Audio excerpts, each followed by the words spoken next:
आपल्याबरोबर आहेत महाराष्ट्राचे उपमुख्यमंत्री देवेंद्र फडणवीस. नमस्कार. फडणवीस साहेब, तुमचं स्वागत आहे. आणि फडणवीस साहेब, दरवेळेस तुम्ही आमच्या कॉन्क्लेव्हमध्ये येता त्यावेळेस काहीतरी गौप्यस्फोट नक्कीच करता आणि ज्यामुळे महाराष्ट्र हादरतो असं आम्ही बऱ्याच वेळा बघितलं आहे. आजही आम्ही थोडीशी तुमच्याकडून अपेक्षा करतो, कारण शेवटी एक पत्रकार एका बातमीचीच अपेक्षा करतो. तर सध्या तुम्ही खूप लोकप्रिय आहात आणि विशेष करून जे विरोधक आहेत त्यांच्यामध्ये तुम्ही खूप लोकप्रिय आहात. तुमचं रोज ते नवीन नवीन नामकरण करत राहतात. मी त्याच्यावर नंतर येईल, कारण सुरुवातीला ते नको. पण तुमच्या लोकांनीही तुमचं एक नामकरण केलं आहे आणि विशेष म्हणजे तुमच्या नामकरणाचे पोस्टर हे बारामतीत लागलेत. आम्ही बघितलं आहे की ते नामकरण आहे की बहिणींचे लाडके देवाभाऊ. नाही, मला अनेक वर्ष झाले लोक देवाभाऊ म्हणतात.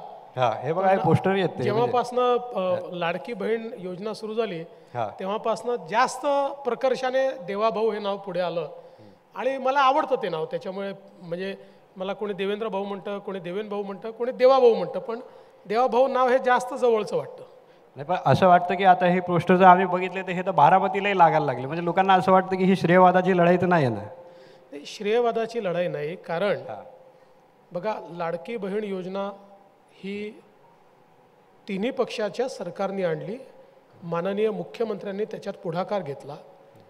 कुठल्याही सरकारमध्ये कुठली योजना आली तरी मुख्यमंत्र्यांना श्रेय त्याचं असतं आणि तिन्ही पक्ष आपापल्या प्रमाणे त्याचा प्रचार करत आहेत. पण लाडक्या बहीण योजनेचं खरं श्रेय जर कोणाला असेल तर आमच्या बहिणींना आहे, की ज्यांच्याकरता ही योजना आम्ही त्या ठिकाणी आणली. श्रेयवादाची लढाई बिलकुल नाही आहे. या ठिकाणी या योजनेचा जास्तीत जास्त प्रचार व्हावा या दृष्टीनं तिन्ही पक्ष प्रयत्न करतात. नाही, पण आम्ही काल ऐकलं की काल तुम्हाला मध्यस्थी करावी लागली श्रेयवादावर मंत्रिमंडळाच्या बैठकीत, कारण दादांनी जी काय सन्मान यात्रा काढली, जे पिंक कॅम्पेन केलं, ते पूर्णपणे लाडक्या बहिणीवरच होतं त्यांचं. त्यामुळे त्यांनी कुठेतरी आघाडी घेतली. त्यात असं झालं काय, कारण की आता त्यांची जी जाहिरात आली होती त्यात सरळ सरळ असं होतं की दादांचा वादा, म्हणजे दादा पैसे देतात अशीच सरळ जाहिरात आली ती. त्यामुळे शिंदे गट नाराज झाला आणि मंत्रिमंडळात आम्ही ऐकलं की फक्त राडा व्हायचा बाकी होता. नाही, मंत्रिमंडळात कुठलाही राडाबिडा झालेला नाही. मंत्रिमंडळामध्ये निश्चित ज्यावेळेस चर्चा चालली की याचं ब्रँडिंग कसं करायचं, याचे ॲडव्हर्टिजमेंट्स कशा करायच्या, त्यावेळेस चर्चेमध्ये हा विषय आला की वेगवेगळे पक्ष वेगवेगळ्या पद्धतीनं करतायत. तर बाबा, आपलं कॉमन ब्रँडिंग झालं पाहिजे. म्हणजे जरी पक्षाने, शेवटी पक्ष आहेत, पक्ष आपल्या ॲडव्हर्टिजमेंट करतात, आपले होर्डिंग लावतात, तर ते लावत असताना तिघांच्याही होर्डिंगमधनं सारखा संदेश गेला पाहिजे, याच्यावर चर्चा झाली. बाकी यापेक्षा जास्त चर्चा काही नाही आहे. असं वाटतं की तिन्ही पक्ष, म्हणजे तुमचाही पक्ष असो, शिंदेंचाही पक्ष असो की दादांनी तर खूप आघाडी घेतली त्या श्रेय घेण्यात, तर असं वाटतं की लाडकी बहिणी नेमकी आहे कोणाची? लाडकी बहीण, मुख्यमंत्री लाडकी बहीण योजना आहे. मुख्यमंत्री सरकारचे प्रमुख असतात, त्या सरकारचे आम्ही सगळे घटक आहोत, त्यामुळे आमच्या सगळ्यांची लाडकी बहीण आहे. मोठा भाऊ कोण आहे लाडक्या बहिणीचा? 3 भाऊ झाले ना? नाही, बहिणींना कोण मोठा आणि कोण लहान आहे याच्याशी घेणं देणं नाही आहे. बहिणींना या गोष्टीचा आनंद आहे की आपल्या भावांनी आपल्याला लक्षात ठेवलं आणि किमान राखी असेल किंवा भाऊबीज असेल, काही ना काही ओवाळणी स्वरूपात भावांनी आपल्याला दिलं. याच्यावर आमच्या बहिणी खुश आहेत. त्यांना कोण लहान आहे आणि कोण मोठा आहे याच्याशी घेणं देणं नाही आहे. 1,500ची ओवाळणी देणारा मोठा भाऊ कोण आहे? एकंदरीत जर सगळं बघितलं आपण की असं वाटतं की सगळं प्रशासन फक्त लाडक्या बहिणीसाठीच काम करतं. म्हणजे मोठमोठे कार्यक्रम होत आहेत, मुख्यमंत्र्यांचे आहेत, तुम्ही त्यात असतात, त्यानंतर दादाही असतात, मोठ्या प्रमाणात नोंदणी चालू आहे याची. तर असं वाटतं की सरकारची सगळी भिस्त जी आहे सध्या विधानसभेची, ती फक्त लाडक्या बहिणी या योजनेवर आहे. नाही, असं आहे की वेगवेगळ्या योजना चाललेल्या आहेत. लाडक्या बहीण योजनेला फोकस जास्त मिळतो आहे, कारण त्याच्यामध्ये मोठ्या प्रमाणात इन्व्हॉल्वमेंट आहे. म्हणजे आज आपण बघितलं तर राज्याच्या एकूण लोकसंख्येच्या 50% घटक असलेल्या महिलांना ही योजना लागू झाली असल्यामुळे त्याचं ट्रॅक्शन आपल्याला मोठ्या प्रमाणात दिसतं. पण याच्या व्यतिरिक्त अनेक योजना आम्ही सुरू केल्या आहेत. मुलींकरता मोफत शिक्षणाची योजना आम्ही सुरू केली आहे. आम्ही कार्यप्रशिक्षण योजना जी सुरू केली, आत्तापर्यंत त्या योजनेत जवळपास 1.5 लाख लोकांना नोकऱ्या आम्ही दिलेल्या आहेत कार्यप्रशिक्षणाच्या, आणि 10 लाखापर्यंत त्या योजनेमध्ये चाललो आहे. याच्या व्यतिरिक्त आपल्याला कल्पना आहे की शेतकऱ्यांकरता 1 रुपयात पीक विम्याची योजना आणली. जवळजवळ 15,000 कोटी रुपये शेतकऱ्यांना मदतीपोटी आम्ही दिलेले आहेत. आणि आत्ता मागच्या खरीपाच्या हंगामामध्ये कापूस आणि सोयाबीन या दोन्हीचे दर कमी असल्यामुळे त्याला आम्ही जी भावांतर योजना होती त्याचे पैसे आता शेतकऱ्यांना 5,000 रुपये हेक्टरी देणं आम्ही कापूस आणि सोयाबीनच्या शेतकऱ्यांना त्या ठिकाणी सुरू केलं आहे. दुधाचा जो शेतकरी आहे त्याला आम्ही 5 रुपये आणि भुकटीकरता 2 रुपये असे 7 रुपये आम्ही त्या ठिकाणी लिटर मागे अनुदान देतो आहोत. त्यामुळे सगळ्या घटकांकरता आमचं काम चाललं आहे. आणि एका गोष्टीचा मला उल्लेख केला पाहिजे, कारण आपली सस्टेनेबिलिटी कॉन्क्लेव्ह देखील आहे. तर एक खूप महत्त्वाचं काम आमच्या सरकारने केलं, शेतकऱ्याला दिवसा वीज देता आली पाहिजे म्हणून आपण मुख्यमंत्री सौर कृषी वाहिनी योजना सुरू केली. आणि हा देशातला रेकॉर्ड आहे जो केंद्र सरकारने ॲक्नॉलेज केला. केवळ 1.5 वर्षामध्ये 12,000 मेगावॅटचं आम्ही काम सुरू केलं, जे 18 महिन्यात आम्ही पूर्ण करू. उरलेल्या एक शेतकऱ्यांना 16,000 मेगावॅट वीज लागते. उरलेल्या 4,000 मेगावॅटचे टेंडर्स आता आमचे झाले आहेत, त्याचंही आम्ही या महिन्यात क्लोज करू. पूर्ण 16,000 मेगावॅट स्वतंत्र शेतकऱ्यांची कंपनी काढून त्यांना सोलरच्या माध्यमातून देणारं महाराष्ट्र पहिलं राज्य असेल. 2 वर्षात हे काम आम्ही पूर्ण करतोय, कारण ते जर 18 महिन्यात त्यांनी पूर्ण केलं नाही तर 30% सबसिडी त्यांना मिळत नाही. आता त्यातल्या 4-5 तर योजना पूर्ण पण झाल्या. आणि सगळ्यात महत्त्वाचं काय तर याचे 2 फायदे. सस्टेनेबिलिटीच्या दृष्टीनं ही पूर्ण ग्रीन एनर्जी आहे. आणि आत्तापर्यंत शेतकऱ्यांना अर्धे दिवस रात्री अर्धे दिवस सकाळी वीज द्यायचो, 12ही महिने सकाळी वीज देऊ.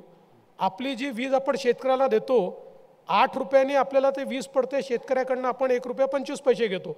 आता तर आपण तेही शेतकऱ्यांचे माफ करून टाकले. आता ही वीज 3 रुपयांनी आपल्याला पडेल, म्हणजे युनिट मागे 5 रुपये आपण वाचवणार आहोत. म्हणजे राज्याचे पैसे देखील या ठिकाणी वाचणार आहेत. त्यामुळे ही जी कामं 1.5-2 वर्षात आम्ही केलेली आहेत, किंवा आपण बघा विशेषतः इरिगेशनचं जे सेक्टर आहे याच्यात तर पाथ ब्रेकिंग काम झालेलं आहे.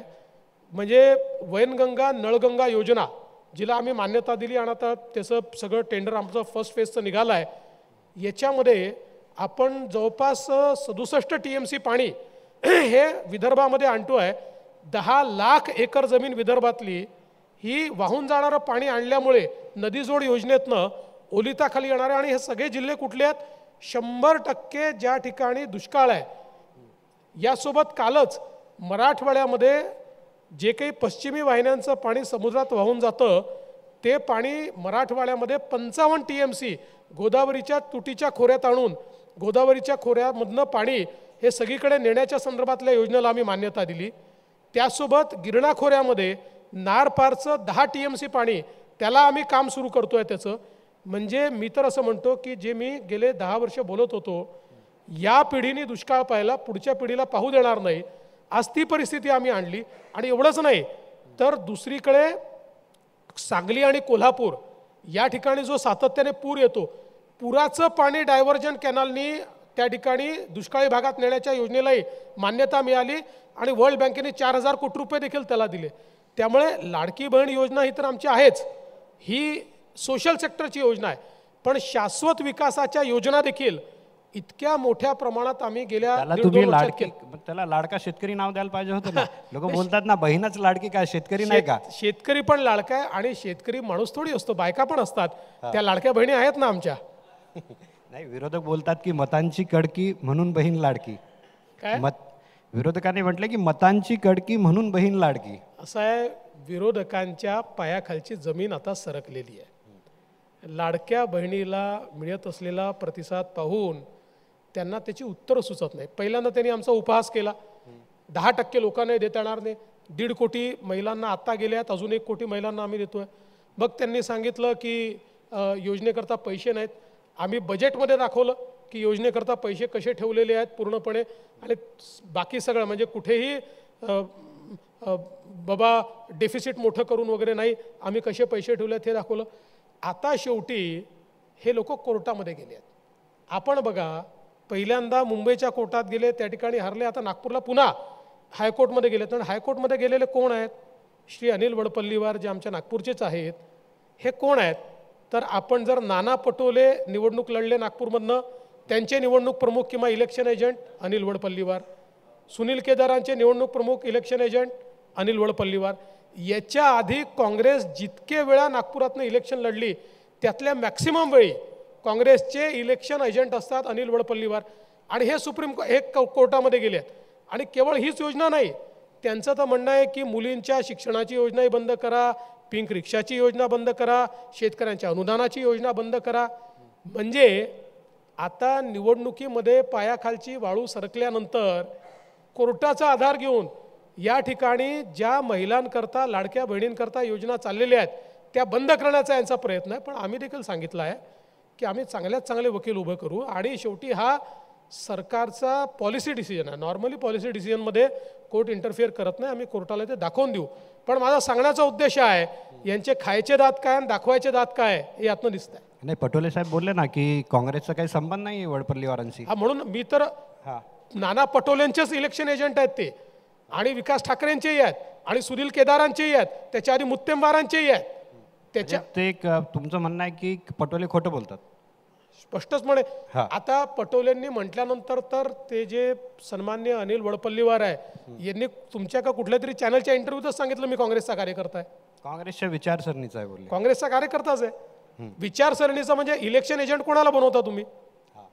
इलेक्शन एजंट हा सगळ्यात महत्त्वाचा माणूस असतो. तो तुमचा जर खासदारकीचा सगळ्यांचा इलेक्शन एजंट आहे तर कोण आहे तो? तर दुसरं म्हणजे आता तुम्ही बोलायला तयार नव्हते की ही योजना म्हणजे भाऊ कोण आणि मुख्यमंत्री लाडकी योजना कोणाची. पण माझं एक याच्यात सगळ्या देशाला एक गोष्ट माहीत आहे की ही मूळ योजना होती मध्य प्रदेशातली, जी शिवराज सिंग चौहान यांनी सुरू केली होती, लाडली बहना. ती मागच्या वर्षी 5 मार्च 2023ला सुरू झाली होती. तिथे 1000 रुपये होते, 1250 केले त्यांनी. त्यानंतर मला एक प्रश्न विचारायचा आहे, आता तुम्ही एवढं टाळता येतं की महाराष्ट्रात ही योजना, खरं तर ही BJPची मध्य प्रदेशातली योजना आहे, ती महाराष्ट्रात राबवावी ही मूळ संकल्पना कोणाची? तर याचं तुम्ही पॉलिटिकली उत्तर न देता खरं नाही, उत्तर मी सांगतो की शिवराजजींनी आमच्याशी चर्चा केली, त्यांनी पण आम्हाला ही आयडिया दिली, आणि माननीय मुख्यमंत्र्यांच्या नेतृत्वात आमची तिघांची बैठक झाली. त्या बैठकीमध्ये मुख्यमंत्र्यांनी सांगितलं की शिवराजजींसारखी योजना आपण देखील या ठिकाणी तयार करूया. त्यांनी आपल्याला सगळे डिटेल दिले आहेत. आमची त्याला मान्यताच होती, त्यामुळे त्या बैठकीत आम्ही हा निर्णय केला. तुम्ही एक गोष्ट नेहमी लक्षात ठेवा, बघा, श्रेयवादाची लढाई नाही. कुठलंही सरकार असतं, जे काही सरकार असतं, त्या सरकारचे प्रमुख हे मुख्यमंत्रीच असतात. त्या सरकारचा कुठलाही निर्णय, माझ्याही खात्याचे निर्णय मी जरी घेतले तरी देखील त्या निर्णयांचं श्रेय हे मुख्यमंत्र्याचंच असतं. त्यांचं श्रेय कोणी हिरावून घेऊ शकत नाही. कारण मी उपमुख्यमंत्री आहे, पण उपमुख्यमंत्री असलो तरी I derive power from my chief minister. माझ्या मुख्यमंत्र्यांनी मला अधिकार दिलेत म्हणून मी उपमुख्यमंत्री आहे. म्हणजे आपल्याला कल्पना आहे की ज्या दिवशी मुख्यमंत्री राजीनामा देतात एकही मंत्री राहत नाही, सगळे मंत्री तिथनं पॉवर डिराईव्ह करतात. त्यामुळे याच्यामध्ये कुठलाही मला असं वाटतं वाद करण्याचं कारण नाही. सरकारच्या योजनेचं श्रेय मुख्यमंत्र्यांचं असतं, आणि या योजनेचं श्रेय मी तर असं म्हणेन सगळ्यात जास्त लाडक्या बहिणींचं आहे. म्हणजे याचा अर्थ असाही होतो की जी जाहिरात आहे ती बंद होईल का मग आता?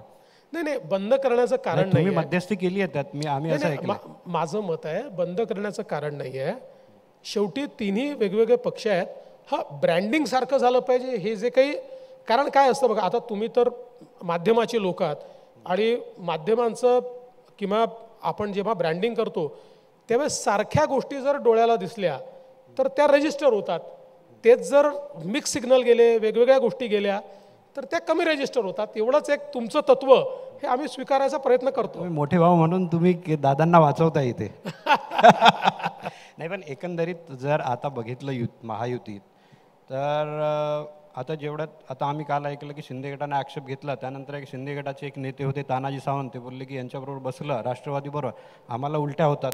तुमचे एक नेते होते ते बोलले असंघाशी संघ झाला. एक तुमचेच लातूरचे नेते ते बोलले वाटोळं झालं. तर असं वाटतं की महायुतीत दादा नकोशे झालेत. पहिली गोष्ट तर अशा प्रकारचे जे स्टेटमेंट्स आहेत हे अतिशय चुकीचे स्टेटमेंट आहेत, आणि एक प्रकारे असे स्टेटमेंट करून आपल्या पक्षालाही आपण खड्ड्यात घालतो आणि महायुतीलाही आपण कमजोर करतो. त्यामुळे आम्ही आता निर्णय घेतलेला आहे, आम्ही लवकरच 3 पक्षाचे 3 अधिकृत त्या ठिकाणी स्पोक्सपर्सन घोषित करतो. ते बोलतील तेच अधिकृत असणार आहे, या व्यतिरिक्त काही अधिकृत असणार नाही. बघा, आपापल्या ठिकाणी मतदारसंघांमध्ये स्पर्धा असते. आता उदाहरणादाखल काही मतदारसंघ असे आहेत की जे मागच्या वेळेस आम्ही कमी मतांनी हारलो, राष्ट्रवादी आली, तिथल्या आपल्या कार्यकर्त्यांना वाटतं की अरे ही जागा तर मिळाली पाहिजे, आम्ही 500 मतांनी हारलो आहे, त्याच्या आधी 2दा आम्ही जिंकलो आहे. त्यांना वाटणं साहजिक आहे, राष्ट्रवादीवाल्यांना वाटत असेल, सेनेच्याही लोकांना वाटत असेल, हे साहजिक आहे. त्यातनं काही स्टेटमेंट होतात, पण हे स्टेटमेंट करणं चुकीचं आहे. आणि अशा प्रकारचे स्टेटमेंट करून महायुतीला त्या ठिकाणी आपण कुठेतरी कमी करतोय, हे आमच्या तिन्ही पक्षाच्या कार्यकर्त्यांनी लक्षात घेतलं पाहिजे. त्यातून असं होतं ना की लोकांना असं वाटतं की पक्षच या नेत्यांना सांगतो आणि कुठेतरी दादांची एक्झिटची तयारी चालू आहे खालून, नंतर मग की स्वतःच दादांनी चाललं जावं महायुतीतून, असं काही आहे? नाही, असं कुठलंही एक्झिट नाही. या निवडणुकीमध्ये आमचे 3 पक्ष आणि आमच्यासोबत जे आमचे छोटे मित्र आहेत, म्हणजे संख्येने छोटे असलेले, असे सगळे आम्ही एकत्रित राहणार आहोत. महायुती जी लोकसभेमध्ये होती तीच महायुती विधानसभेला सामोरं जाईल. पण कार्यकर्त्यांना जर खाली ग्राउंड लेवलला नको असलेली युती ही कितपत टिकेल? असं नाही. बघा, आता आमची आणि शिवसेनेची युती नॅचरल अलायन्स इतके वर्ष राहिलं, तरीही मतदारसंघामध्ये जिथे शिवसेना लढते तिथे आमच्या लोकांना वाटायचं की ही युती आहे तर आपल्याला चान्स मिळणार नाही, त्यांच्या लोकांना वाटायचं युती आहे तर आपल्याला चान्स मिळणार नाही. शेवटी ॲस्पिरेशन्स असतातच, पण राजकारणामध्ये एक वास्तविकता असते. आणि वास्तविकता काय आहे तर तिकडे 3 पक्ष आहेत, त्यांची बेरीज बघितली तर इकडच्या 3 पक्षाची बेरीजच त्यांना हरवू शकते. त्यामुळे ही वास्तविकता समजावी लागते. प्रत्येकाला असं वाटतं की आपला पक्ष मोठा झाला पाहिजे, आपल्याला संधी मिळाली पाहिजे, पण ती प्रत्येकाला काही देता येत नाही. नाही, पण याचा फटका तुम्हालाही बसतो ना. आता समजा तसं जर बघितलं तर आता दादांचे जे सिटिंग MLA आहेत ते जर उभे राहिले, म्हणजे जसं आता तुमचे हर्षवर्धन पाटील गेले, समरजित घाटगे गेले, तर महायुतीचा फटका म्हणजे ते युतीत असल्याने भाजपलाही फटका बसतोय ना, आणि पुढे आणखी काही जातील. पहिले तर हर्षवर्धन पाटील कुठेही गेलेले नाहीत, ते आमच्यासोबत आहेत. हे खरं आहे की काही मतदारसंघांमध्ये आता अडचण निर्माण झाली आहे, जवळपास 23 मतदारसंघ नाही झाली आहे, त्यात काही हे नाही आहे. म्हणजे आता हर्षवर्धन पाटील इतके मोठे नेते आहेत, 2000 मतांनी केवळ ते मागच्या वेळी हरले, सिटिंग सीट राष्ट्रवादीकडे आहे, पेच प्रसंग आहे, आम्ही त्यातनं मार्ग काढतो आहोत. असे काही ठिकाणी निघतील, एखाद्या ठिकाणी निघणारही नाही मार्ग. जिथे नाही निघणार तिथे कदाचित मागे पुढे काही गोष्टी होतील, निवडणुकीत त्या होत असतात. पण साधारणपणे आमचा प्रयत्न असा आहे की जेवढं समन्वयाने मार्ग काढता येतील तेवढा काढण्याचा आमचा प्रयत्न आहे. आणि जेव्हा ही युती झाली होती त्यावेळेस तुम्ही कार्यकर्त्यांच्या मेळाव्यात बोलले होते, एक हलाहल पचवावं लागतं शंकराला. त्यानंतर या युतीबद्दल तुमचं वक्तव्य होतं ही राजकीय युती आहे, म्हणजे तुम्ही आहे त्यावर आणखी अजूनही नाही कायम? मी हे ओपनली सांगितलेलं आहे की आमची आणि शिवसेनेची जी युती आहे ही नॅचरल युती आहे. वर्षानुवर्ष एका विचाराने आम्ही काम करतोय अशी युती आहे. त्यानंतर जी काही राजकीय परिस्थिती निर्माण झाली त्या परिस्थितीमध्ये ज्यावेळेस अजितदादा आले त्यावेळेस त्यांना आम्ही सोबत घेतलं. त्यांना त्यावेळेस सोबत घेत असताना नॅचरल युती तर आमची नव्हती, त्या ठिकाणी ती राजकीय युती होती. आजही आमची युती ही अजितदादांची राजकीय आहे. कदाचित आता एका निवडणुकीत थोडी सेटल झाली, या निवडणुकीत ती अजून सेटल होईल. 5-10 वर्ष अजून जर गेले तर कदाचित त्यांच्यासोबतही आमची युती नॅचरल होईल. पण आपण हे म्हणणं की अजितदादांची आजच आमची युती नॅचरल आहे तर हे खरं नाही. बा जे स्पष्ट आहे ते मी बोलत असतो. पण राजकीय युती याचा अर्थ ती काही तकलादू युती असं नाही आहे. राजकीय युती देखील वर्षानुवर्ष चालते, तशी चालेल आमची युती. नाही, लोकसभेत जो फटका बसला, आता मतं ट्रान्सफर झाले, यांचे नाही झाले, त्यांचे नाही झाले, हे सगळं त्यात होतं. आम्ही ऐकलं की तुम्हाला संघासमोरही स्पष्टीकरण द्यावं लागलं, दादांना प्रोटेक्ट करावं लागलं की मतं ट्रान्सफरच्या बाबतीत थोडासा हे आहे. ते संघासमोर करावं लागलं असं नाही आहे. त्याचं विश्लेषण करताना मी ज्यावेळेस अनेक अभ्यासकांशी बोललो, बघा आपण जर लोकसभेचं ॲनालिसिस केलं तर आम्हाला 43.6% आणि त्यांना 43.9%, म्हणजे 0.3% फरक आहे. एकूण मतांमध्ये महाविकास आघाडीला 2,50,00,000, आम्हाला 2,48,00,000, म्हणजे 2 लाख मतांचा फरक आहे. पण त्यांनी सीटमधला फरक हा मोठा झाला. आता त्याचं विश्लेषण करताना मी हे सांगितलं की जेवढ्या नॅचरली भाजपचे सेनेला आणि सेनेचे भाजपला ट्रान्सफर झाले तेवढ्या नॅचरली NCP पहिल्यांदा लढत होती. बरं, ती पार्टी ब्रेक झाल्यानंतर पहिल्यांदा लढत होती, तेव्हा पहिल्यांदा त्यांची मतं सेटल करणं हा विषय होता आणि मग ते ट्रान्सफर करणं विषय होता. तेव्हा जशी आमची 80-90% ट्रान्सफर झाली तशी त्यांची काय 80-90% ट्रान्सफर होऊ शकली नाहीत. पण या निवडणुकीत, कारण आता लोकसभेमध्ये हे बऱ्यापैकी सेटल झालं आहे, त्यामुळे आता या निवडणुकीत त्यांची मतं आम्हाला ट्रान्सफर होणार नाही, आमची त्यांना. म्हणजे असं नाही की त्यांची आम्हाला झाली नाही आणि आमची त्यांना, आमची पण पूर्ण नाही होऊ शकली त्यांना, त्यांच्यापेक्षा जास्त झाली. कारण आमची मतं शेवटी एक आम्ही जुना पक्ष आहोत, त्याच्यामुळे आम्ही ब्रेकअवे फॅक्शन नाही आहोत, त्यामुळे आमची मतं आम्ही जास्त देऊ शकलो, त्या मनाने ते देऊ शकले नाहीत. आता मला विधानसभेमध्ये मात्र असं दिसत नाही आहे. विधानसभेत बऱ्यापैकी गोष्टी सेटल झालेल्या आहेत, त्यामुळे ते जास्त मतं आम्हाला ट्रान्सफर करू शकतील असं माझं मत आहे. पण फायदा झाला नाही ना फडणवीस साहेब, या युतीचा फायदा दोघांनाही जास्त झाला नाही. असं कधी वाटतं काय की दादांबरोबर युती करून चूक झाली? म्हणजे राजकारणात चुका होऊ शकतात ना. नाही नाही, चूक झाली असं मी बिलकुल म्हणणार नाही. उलट ती काळाची गरज होती. काळाची गरज असताना जर अपॉर्च्युनिटी आली तर ती कधीच सोडायची नसते. हां, ती सेटल व्हायला कधी कधी वेळ लागतो, ती सेटल होईल, त्याचा फायदाच आम्हाला होईल. कारण आजही बातम्या आल्यात की दादा गुलाबी झाले पण भगवे झाले नाही. म्हणजे तुमच्याबरोबर युतीत येऊनही तो तुमची जी विचारणी सरणी आहे त्याला अजून दादांनी ॲक्सेप्ट नाही केले. आता मला बघा, एक तुम्हाला प्रश्न विचारतो, छोटीशी गोष्ट आहे, म्हणजे हे काही हे उदाहरण आहे म्हणून नाही, पण अजितदादा सगळ्या आमदारांना घेऊन सिद्धिविनायकला गेले. आता दादांना 40 वर्ष राजकारणात तुम्ही बघताय, असं बघितलं का कधी तुम्ही? नाही बघितलं ना. गेले ना सिद्धिविनायकाला. असं नाही, आमच्यासोबत काही गुण आमचे लागत आहेत ना त्यांना, त्यामुळे सगळे गुण लागतील, काळजी करू नका. ठीक आहे, दुसऱ्या याच्यावर येतो. तुम्ही मध्यंतरी खूप स्टिंग ऑपरेशन दाखवायचे विधानसभेत, आम्ही तुम्हाला बघतो. आजकाल जशी तुमची थोडी श्रेयवादाची लढाई आहे, तुम्ही मान्य करा नका मान्य करू, तिकडे एक चेहराचा वाद आहे. तिकडे काय चाललंय? म्हणजे आजकाल म्हणजे तुम्ही जे स्टिंग ऑपरेशन करायचे तशी काही बातमी आहे की नेमकं चाललंय काय मूव्हीत? आता बघा, आता तर स्पष्टच झालं ना. कारण माननीय उद्धवजी 3 दिवस दिल्लीला जाऊन बसले, परंतु त्यांची जी अपेक्षा होती की त्यांचा चेहरा घोषित व्हावा, हा त्यावेळी झाला नाही. किंबहुना म्हणजे आमचा तर राष्ट्रीय पक्ष आहे, त्यामुळे आम्ही दिल्लीला जातो, आमच्या दिल्लीला जाण्यावर किती टीका, पण हे 3 दिवस बसले आणि सोनियाजींसोबत त्यांची बैठक झाली. सोनियाजींनी फोटो अलाव नाही केला, बैठकीचा फोटो देखील बाहेर आला नाही, अलाउच नाही केला त्यांनी. आणि एवढं सगळं होऊन ते परत आले, काही त्यांना मिळालं नाही.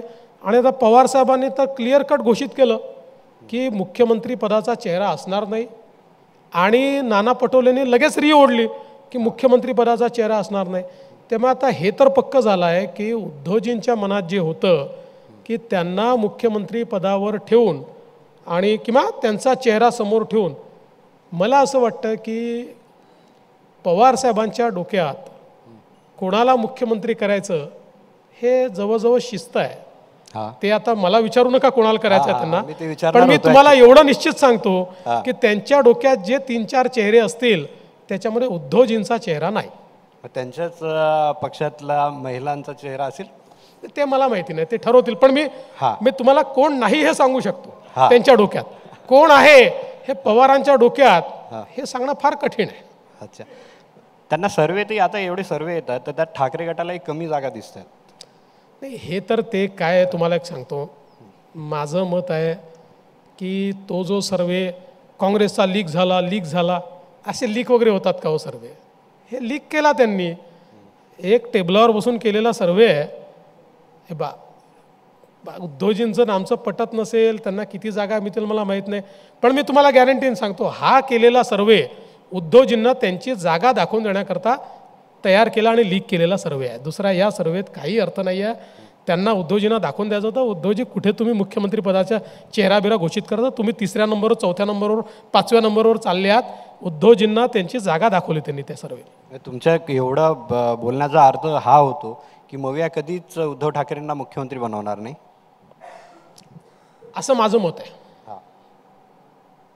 अच्छा, पण एक आम्ही हे बघितलं होतं की आता जे दानवे आहेत तुमचे, रावसाहेब दानवे, ते बोलले की ठाकरे तुमच्यापासून गेल्यामुळे नुकसान झालं, म्हणजे दादांच्या येणार किंवा दादांच्या याच्यानं नुकसान झालं. नुकसान तर तुम्हालाही झालंय. नाही, हे तर पक्कच आहे की नाही की शेवटी जी शिवसेना होती ठाकरेंची आणि आम्ही एक नॅचरल अलायन्स होतो, आणि आमची जी हिंदुत्वाची मतं होती ती एकत्रित राहिल्यामुळे त्याचा फायदा व्हायचा.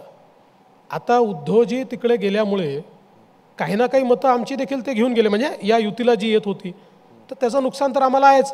अर्थात ती हळूहळू मतं सगळी वापस यायला लागली, कारण ज्या प्रकारे त्यांनी त्या ठिकाणी लांगुल चालन सुरू केलं, म्हणजे अपीजमेंटचं राजकारण, ज्याला श्रद्धेय बाळासाहेब ठाकरेंनी टोकाचा विरोध केला, ते राजकारण उद्धवजींनी पूर्णपणे स्वीकारलं. सुरुवातीला त्यांच्यासोबत जी मतं गेली होती ती आता हळूहळू परत येत आहेत. पण दानवेंचं म्हणणं काही चुकीचं नाही आहे.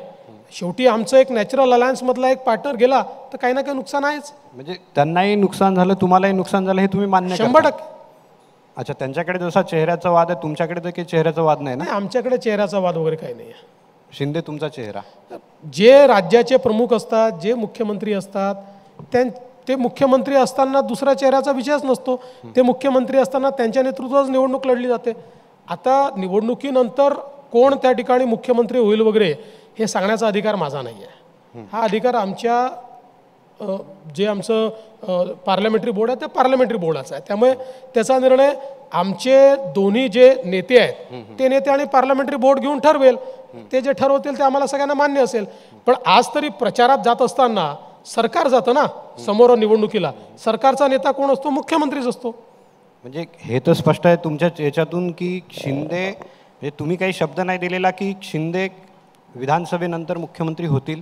बघा, शब्द वगैरे या गोष्टी आमच्या लेवलवर नसतातच. हां, या पक्षामध्ये शब्द वगैरे या सगळ्या गोष्टी पार्लमेंटरी बोर्डाच्या लेवलवर असतात. पार्लमेंटरी बोर्डांची त्यांची जी काही चर्चा झाली असेल आणि यापुढे देखील जी काही चर्चा होईल त्यानुसार आमचा निर्णय होईल. त्यामुळे मला असं वाटतं की याच्यामध्ये फार काही चर्चा करण्याची आवश्यकता नाही, फार काही रीड करण्याची आवश्यकता नाही आहे.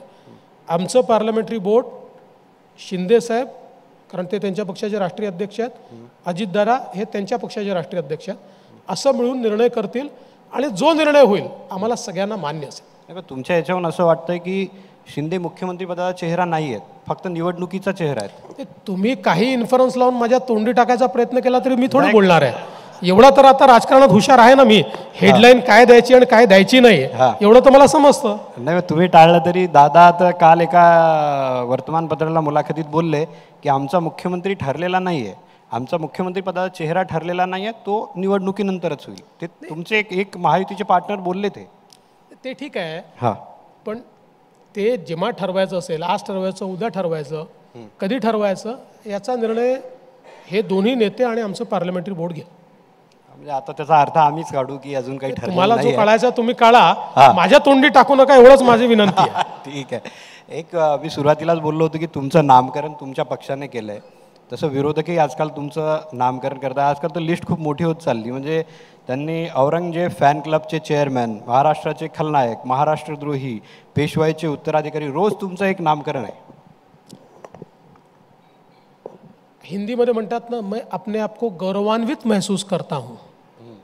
अशी माझी स्थिती आहे की त्यांना सकाळी उठल्यावरही मी दिसतो, दुपारीही मी दिसतो, रात्री जेवतानाही मी दिसतो, कदाचित झोपेत उठूनही त्यांना मीच दिसत असेल, कारण माझ्याशिवाय त्यांना काही सुचतच नाही.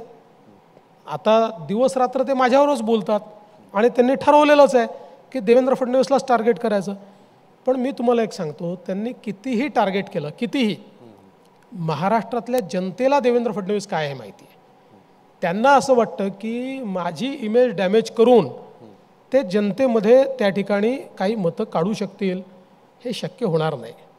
बघा, त्यांनी मला कितीही दूषणं दिली, मला कितीही शिव्या दिल्या, माझ्या नावासमोर लागलेली जी कामं आहेत, जे विजन या महाराष्ट्राला मी दिलेलं आहे, जे ट्रान्सफॉर्मेशन महाराष्ट्राचं मी केलेलं आहे, त्याच्यामध्ये माझ्याशी ते बरोबरीच करू शकत नाहीत.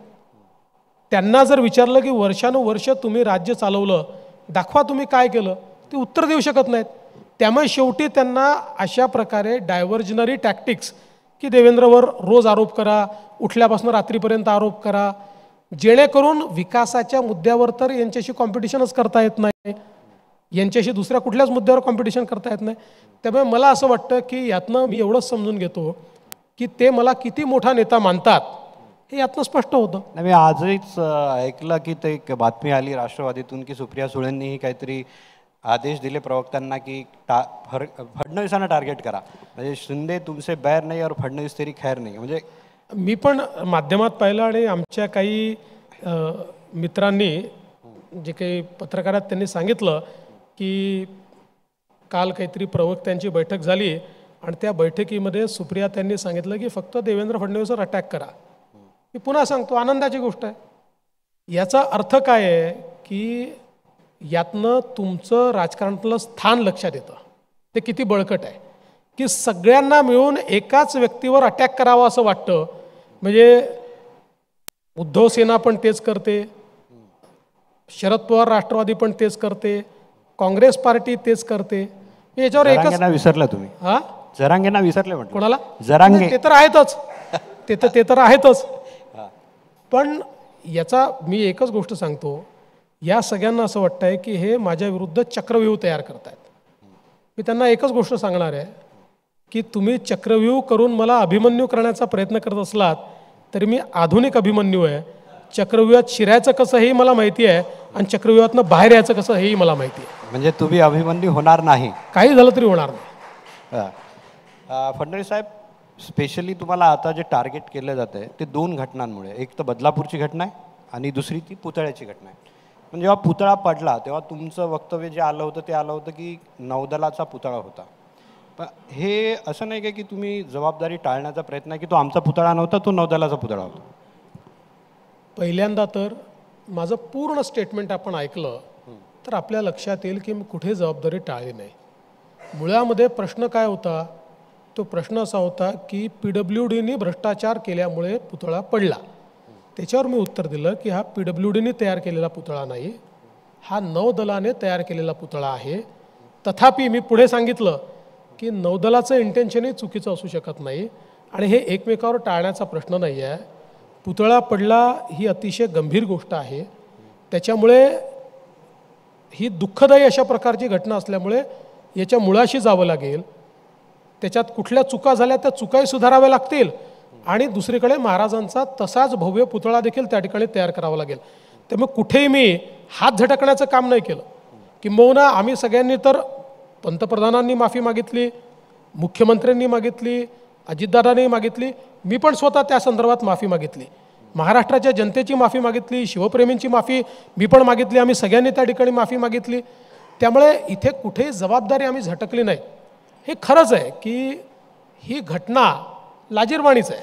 अशा प्रकारे पुतळा त्या ठिकाणी कोसळणं, आता तो नेव्हीनी बांधला असेल, आम्ही बांधला असेल, कोणी बांधला असेल, सगळ्यांची जबाबदारी. आणि म्हणून आम्ही नेव्हीसोबत बैठक घेतली आणि त्यांना हे सांगितलं की आता आम्हाला परवानगी द्या, तुमच्या सगळ्या मान्यता घेऊ, पण भव्य पुतळा हा चांगल्या क्वालिटीचा आणि भव्य असा पुतळा आपण त्या ठिकाणी त्यामुळे मला असं वाटतं की यात कुठेही आम्ही हात झटकलेला नाही आहे. नाही, पण असं वाटत नाही की नेत्यांची जी वक्तव्य आली ते कुठेतरी अशी वक्तव्य आली की महाराजांची इच्छा होती, केसरकर बोलले, त्यानंतर हवेनं पडला, कोणी बोलले नैसर्गिक, म्हणजे कुठेतरी हाताळताना हे तुम्हाला वाटतं चूक झाली हे प्रकरण हाताळताना? नाही, मला असं वाटतं की अशा वेळी वक्तव्य अधिक संवेदनशील केली पाहिजे. कारण शेवटी बघा, छत्रपती शिवाजी महाराज हे मराठी माणसाचं, महाराष्ट्राचं आणि तमाम हिंदू समाजाचं आराध्य दैवत आहे. आणि ज्यावेळी आपल्या दैवताची मूर्ती त्या ठिकाणी भंगते किंवा त्याचं भंजन होतं, त्यावेळी आपल्याला जेवढं दुःख होतं तेवढंच दुःख महाराष्ट्रातल्या आणि देशभरातल्या तमाम शिवप्रेमींना महाराजांची मूर्ती खाली आल्यामुळे त्या ठिकाणी झालेलं आहे. फक्त यातला एक विषय एवढाच आहे की ज्या प्रकारे याच्यावर राजकारण केलं गेलं. आता पहिल्यांदा तर मला सांगा की आपल्या दैवताचे मूर्तीचं भंजन झाल्यानंतर आपण त्याचे फोटो व्हायरल करणार आहोत, तुटलेले, पडलेले, पण राजकीय फायद्याकरता त्याचे फोटो व्हायरल करण्यात आले. त्याच्यावर ज्या प्रकारचं राजकारण करण्यात आलं, मला असं वाटतं की म्हणजे मी अनेक वेळा विरोधी पक्षाकडे ज्यावेळेस पाहतो त्यावेळेस त्यांना दुःख किती झालं आणि राजकीय अपॉर्च्युनिटी किती दिसली. या दोघांचा जर आपण मेळ घातला तर त्यांचं वागणं असं आहे की त्यांनी राजकीय अपॉर्च्युनिटी याच्यात शोधण्याचा प्रयत्न केला. काही गोष्टी अशा असतात की ज्यात राजकीय अपॉर्च्युनिटी शोधायची नसतात. टीका करा ना, आमच्यावर केलीच पाहिजे. शेवटी तो पुतळा जर आमच्या काळात तयार झालेला आहे तर आमच्यावर टीका झालीच पाहिजे. पण राजकीय अपॉर्च्युनिटी शोधणे आणि त्याच्यामध्ये राजकारण करणं चुकीचं आहे. म्हणजे तुम्ही बोलता की राजकोटमध्ये आदित्य ठाकरे गेले आणि मवियाचे लोक गेले, ती चूक झाली? मी त्याच्याबद्दल म्हणतच नाही आहे. ओव्हरऑल त्यांचं जे कंडक्ट या विषयात राहिलेलं आहे, ते कंडक्ट जे आहे हे पूर्णपणे पॉलिटिकल आहे. नाही, पण तिथे तर राणेंनी ज्या प्रकारे वक्तव्य केली, त्यांचा विरोध केला, त्याचंही समर्थन आहे. मी त्या संदर्भात आधीच सांगितलेलं आहे की अशा वेळी सगळ्यांनी सेन्सिटिव्हली वागलं पाहिजे. त्यामुळे मी कुठेही त्याचं समर्थन केलेलं नाही, पब्लिकली देखील समर्थन केलेलं नाही. पण यासोबत मला असं वाटतं की ज्या प्रकारे त्यांनी जोडा मारो आंदोलन शोभतंय.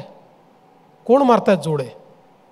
इतके खेटर मारव तुमचंही आंदोलन झालं. नाही, इतके मोठे नेते हे त्या ठिकाणी ज्या प्रकारे हातात चप्पल घेऊन आणि हे करतायत, आम्हाला काय फरक पडणार आहे? त्याने जनता त्यांना दाखवेल त्यांची जागा. पण शोभत नाही हो अशा प्रकारचं इतकं खालचं आंदोलन करणं. आम्ही त्यात बघितलं की उद्धव ठाकरे शिंदेंना जोडे मारत होते. आता कोणी कोणाला मारले याचं मी पण व्हिज्युअल बघतो. ठीक आहे, पण मला एक विचारायचं, तुम्ही बोलले की आराध्य दैवत आहेत शिवाजी महाराज आपलं, आणि एकदम संवेदनशील स्टेटमेंट करायला पाहिजे. जेव्हा हा वाद संपत होता, मग त्यावेळेस तुम्ही लुटीचा जो सुरतची लूट, मग ते तुम्ही विरोधकांच्या हातात कोलीत नाही दिलं का? असं आहे, मी काय बोललो आहे पुन्हा एकदा सांगतो. महाराजांनी सुरत लुटली हे म्हणणं चुकीचं आहे. महाराजांनी सुरतवर 2दा स्वारी केली. लुटली हे आपण अलाउद्दीन खिलजी जे करतो त्याला लुटली म्हणतो, त्या ठिकाणी अब्दाली जे करतो त्याला आपण लुटली म्हणतो, तैमूरलंग जे करतो त्याला आपण लुटली म्हणतो. महाराजांनी तिथल्या सामान्य माणसाला हात तरी लावला. आणि फॉर्च्युनेटली शिव इतिहासकारांनी आता मीडियामध्ये येऊन हे सांगितलेलं आहे की महाराजांनी त्या ठिकाणी पहिल्यांदा पत्र दिलं होतं की तुमचा मुघलांचा खजाना त्या ठिकाणी सगळा आहे, तुम्ही 3 वर्ष युद्ध चालवलं, ते युद्ध चालवल्यामुळे स्वराज्याला एवढा खर्च आला, हा खर्च तुम्ही द्या, नाहीतर मी स्वतःहून हा खर्च वसूल करील. नोटीस पाठवली, नोटीस पाठवून ते त्या ठिकाणी खजिना वसूल केला. आणि वसूल केल्यानंतर पावती दिली आहे महाराजांनी की हो एवढे आम्ही वसूल केलेले आहेत म्हणून. याला लूट म्हणतात. आपल्या बापाला लुटारू म्हणणारे कोण लोक आहेत? महाराजांना कसं लुटारू तुम्हाला म्हणता येईल? कधीही महाराजांनी सुरत लुटली नाही. स्वराज्याच्या खजान्याकरता केलेली ती स्वारी आहे. इतके वर्ष तुम्ही आम्हाला महाराजांनी लूट केली, हे तेच आहेत, तेच लोक आहेत हे ज्यांनी वर्षानुवर्ष सांगितलं 1857ची लढाई स्वातंत्र्याची लढाई नव्हती, हे शिपायांचं बंड होतं. कशाचं शिपायांचं बंड होतं? ती स्वातंत्र्याची लढाई होती आणि महाराजांची स्वराज्याकरता स्वारी होती. महाराजांना लुटारू म्हणणं चुकीचं आहे. पवार बोलतात की तुम्ही, पवार असं बोलले की तुम्ही चुकीचा इतिहास सांगता. पवारांनी तुमच्यावर आरोप लावला ना आता एवढ्यात की तुम्ही चुकीचा इतिहास सांगता. पवार साहेबांना मान्य आहे का महाराजांना लुटारू म्हणणं? पवार साहेबांना महाराजांना लुटारू म्हणणं मान्य आहे का? माझा सवाल आहे. ठीक आहे, माझा राजा लुटारू नव्हता, मी मान्य करणार नाही. मला किती माझ्यावर टीका केली तरी मी ती टीका सहन कर, पण मी मान्य करणार नाही. माझा राजा, अरे रयतेच्या देठाला, भाजीच्या देठाला ज्यांनी त्या ठिकाणी हात लावू दिला नाही, ज्यांनी कल्याणच्या सुभेदाराची सून आणल्यानंतर, आपला दुश्मन होता तो कल्याणचा सुभेदार, पण सांगितलं अशीच माझी आई असती तर मी पण तेवढाच सुंदर झालो असतो, हे सांगून वापस पाठवणारा राजा, त्याला लुटारू म्हणता आणि त्याचं समर्थन करता? लाज वाटली पाहिजे याची. नाही, पण मग तसं जर पकडलं तर मग आपण दसऱ्याला सोनं लुटतो ते चुकीचं होईल, त्यालाही लूट म्हणायला नको. नाही, सोनं ती त्याच्यात आणि याचं कंपॅरिझनच होऊ शकत नाही. त्याचं आणि याचं कंपॅरिझन होऊ शकत नाही. तुम्ही काय म्हणताय? तुम्ही म्हणताय महाराजांनी सुरत लुटली म्हणजे लुटारू म्हणताय ना? काय म्हणताय वेगळं? महाराजांनी कधीच सुरत लुटली नाही. महाराजांनी स्वराज्याच्या खजानाकरता स्वारी केली, लेजिटिमेट होतं. आणि त्या काळच्या सगळ्या जे काही तेमाचे तत्व होते त्या तत्वाप्रमाणे ते लेजिटिमेट होतं. त्यांनी जर तिथल्या सामान्य माणसाची तैमूरलंग सारखी लूट केली असती तर लुटारू म्हणता आलं असतं. हे सगळे मोगल लुटारू होते, महाराज लुटारू नव्हते. ठीक आहे, पण आता पुतळा प्रकरण झालं, त्यात सगळ्यांनी माफी मागितली. या प्रकरणात तुम्ही सगळ्यांनी, म्हणजे मोदींनी माफी मागितली, सगळ्यांनी माफी मागितली. 1 वर्ष अगोदर, म्हणजे या सरकारला 2 वर्षात 2 वेळा माफी मागावी लागली. एक म्हणजे तुम्ही एक माफी मागितली होती ते सराटीत, जो आंतरवाली सराटीत जो लाठीचार्ज झाला होता त्यावेळेस. मग 2 वर्षात जर सरकारला 2 वेळा माफी मागावी लागते, ही सरकारची नामुष्की नाही काय? मला असं वाटतं यात नामुष्की काय म्हणायची. असं आहे की एखादी चूक झाली तर माफी मागणं ही संवेदनशीलता आहे. आणि जे संवेदनशील असतात तेच लोकशाहीमधलं सरकार आहे. नाही आम्ही चुकलं तरी माफी मागणार नाही, ही लोकशाही नाही आहे, ही तानाशाही आहे. त्याच्यामुळे माफी मागण्यात कमीपणा नाही आहे. हा एवढंच आहे की माफी मागितल्यानंतर अशा प्रकारची वेळ आपल्यावर पुन्हा येऊ नये असा प्रयत्न करणं हे लोकशाहीत अपेक्षित आहे. त्यामुळे माफी मागून आम्ही लहान झालो, माफी मागून सरकार कुठे चुकलं असा बिलकुल नाही. हां, ज्या प्रकारे लोकांची मनं दुखावली गेली अशा परिस्थितीमध्ये सरकारने माफी मागणंच अपेक्षित होतं. यापुढेही जर एखादा प्रसंग असा आला, येऊ नये, पण शेवटी अनेक अनपेक्षित प्रसंग येतात, असा प्रसंग आला तर माफी मागायला आम्ही मागे पुढे पाहणार नाही. ठीक आहे, आता जरांगेचा मुद्दा निघाला म्हणून मी विचारतो की मध्ये तुम्ही एकदा बोलले की मी राजकीय संन्यास घेईल मराठा आरक्षणाच्या याच्यात, जर मी आडवा येत असेल असं शिंदेंनी सांगितलं तर मी राजकीय संन्यास घेईल असं तुम्ही बोलले. तुम्हाला हे का बोलावं लागलं मग? बघा, असं आहे की पहिल्यांदा तर ही जी मराठा आरक्षणाची लढाई सुरू झाली ही 1980 पासून सुरू झाली. साधारण 1982 साली स्वर्गीय अण्णासाहेब पाटलांनी मराठा आरक्षण दिलं नाही म्हणून स्वतःला गोळी मारून घेतली. 82 पासनं 2014 पर्यंत एक मधला 4 वर्ष सोडले तर काँग्रेस राष्ट्रवादीचं सरकार राहिलं, त्यांनी कधी आरक्षण दिलं नाही. मी मुख्यमंत्री झालो, मी मुख्यमंत्री झाल्यानंतर मराठा समाजाला आरक्षण दिलं, ते हायकोर्टात मी टिकवलं. जोपर्यंत मी मुख्यमंत्री होतो सुप्रीम कोर्टात ते टिकलं. त्यानंतर उद्धवजींचं सरकार आलं, हिअरिंग झालं, सुप्रीम कोर्टात ते गेलं. त्यानंतर पुन्हा उद्धवजींच्या सरकारने आरक्षण दिलं नाही, शिंदेसाहेबांचं सरकार आलं, शिंदेसाहेबांच्या सरकारने त्या ठिकाणी आरक्षण दिलं. दुसरं, केवळ एवढंच करून मी थांबलो नाही, त्या काळामध्ये अण्णासाहेब पाटील आर्थिक विकास महामंडळाची पुनर्रचना मी केली. आज त्या महामंडळामुळे 1 लाख मराठा उद्योजक तयार झाले आहेत. 1 लाख. सारथीसारखी संस्था मी तयार केली, ज्याच्यामुळे आज IAS, IPS आणि MPSCत इतकी मुलं सांगतात आम्ही सारथीमुळे त्या ठिकाणी होऊ शकलो. त्या काळामध्ये आपण 50% फी माफी दिली. त्या काळामध्ये आपण मराठा समाजाला हॉस्टेल्स आणि हॉस्टेलमध्ये जागा मिळत नाही तोपर्यंत त्यांना भत्ता देण्याची व्यवस्था केली. असे अनेक मुद्दे केले आणि त्याच्यानंतर या सगळ्या गोष्टीला स्ट्रेंथ देण्याचं काम हे मुख्यमंत्री एकनाथराव शिंदेंनी केलं.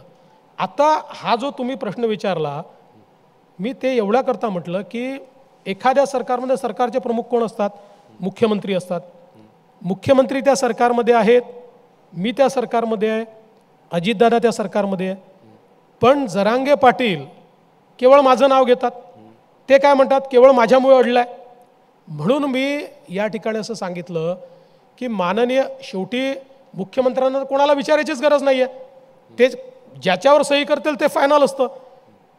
पण मी जरांगे पाटलांना सांगितलं की मग तुमच्या माध्यमातूनही सांगतो की माननीय मुख्यमंत्र्यांनी त्यांना मराठा समाजाकरता एखादा निर्णय घ्यायचा आहे आणि माझ्यामुळे घेता येत नाही आहे असं जर स्टेटमेंट दिलं तर मी केवळ माझ्या पदाचाच राजीनामा देणार नाही, मी राजकीय संन्यास देखील घेईल. त्याच्यावर मुख्यमंत्र्यांनी देखील क्लॅरिफाय केलं. त्यांनी सांगितलं की देवेंद्र फडणवीस मदत करतात, सगळ्या निर्णयांमध्ये मला त्यांची मदत आहे.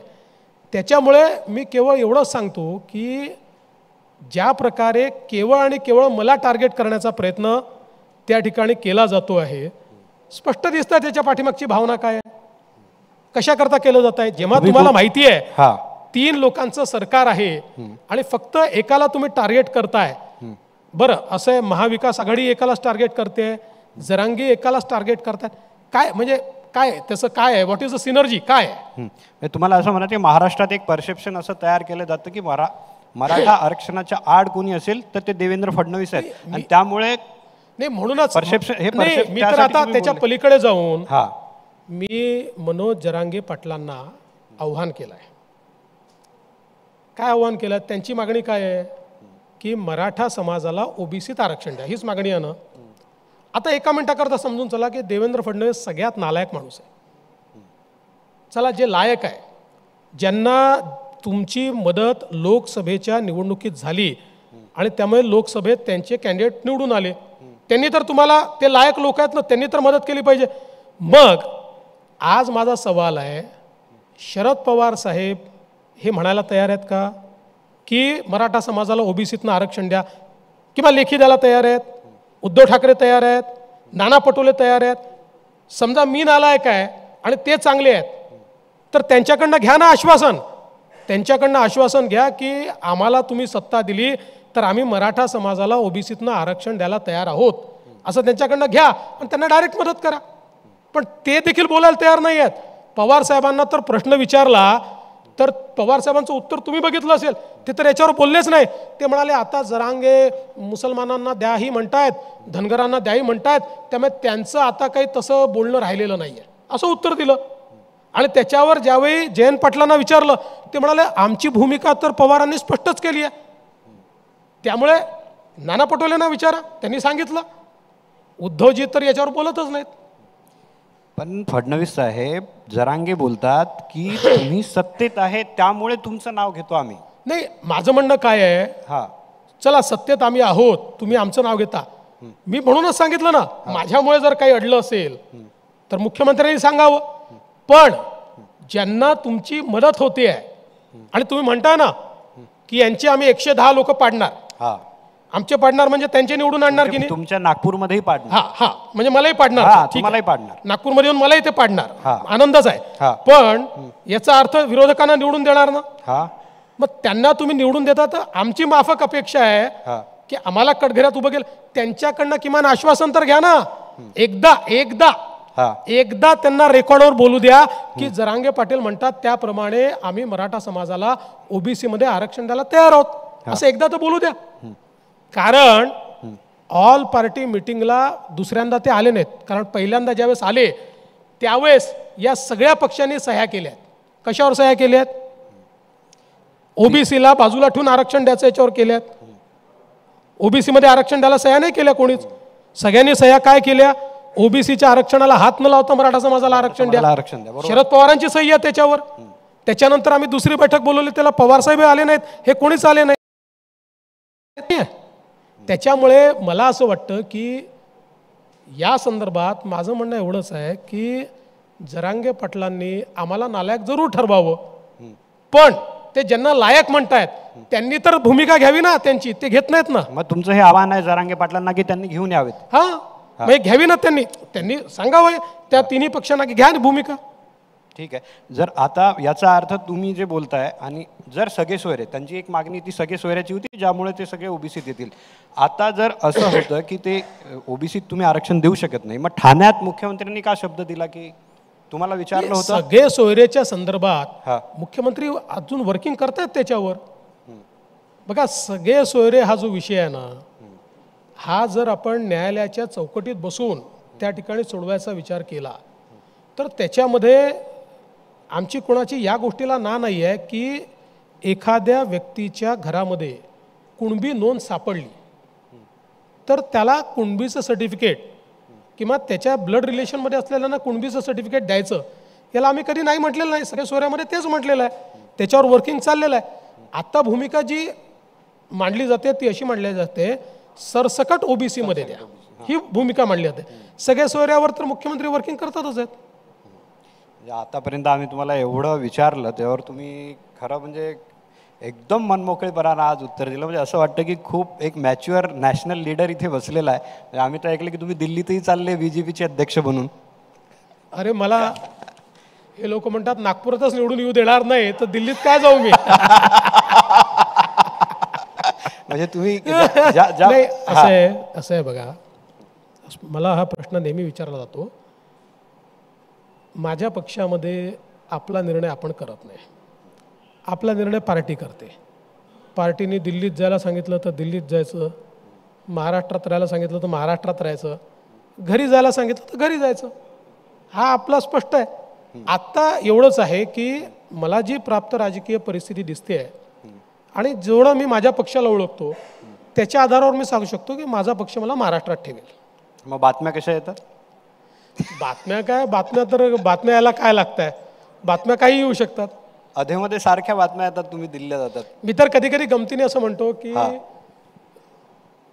जेव्हा पत्रकारांना एखादी बातमी सापडत नाही आणि जागा भरायची आहे किंवा वेळ काढायचा आहे तर देवेंद्र फडणवीस दिल्लीला जाणार अशी बातमी लागून जाते. तुम्ही एवढं स्पष्ट केलं की तुम्ही महाराष्ट्रात राहणार आहात आणि आमचा पुढचा कॉन्क्लेव्ह होईल त्यावेळेस नक्की इथे या. 100% तुम्हाला आमंत्रण देतो आणि खूप खूप धन्यवाद तुम्ही इथे आलात त्याबद्दल. थँक्यू. थँक्यू.